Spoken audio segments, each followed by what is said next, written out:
Գիտեք ինչ, եթե դուք ինձ 2025 թվականի հուլիսի 20-ին հարցնեիք, երբ Ադրբեջանի հետ նախաստորագրվելու խաղաղության համաձայնագիրը, ես չէի ունենա այդ հարցի պատասխանը, որովհետև ամենօրյա աշխատանք է տեղի ունենում եւ ամենօրյա աշխատանքը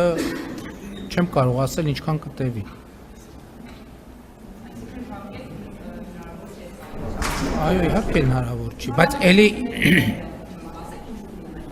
հիմա բանակցությունները, դե գիտեք, հիմա ես նախկինում էլ ասել եմ, առիթ ունեցել եմ ասելու, որ կարծես թե տնտեսական օրակարգը վազանցում է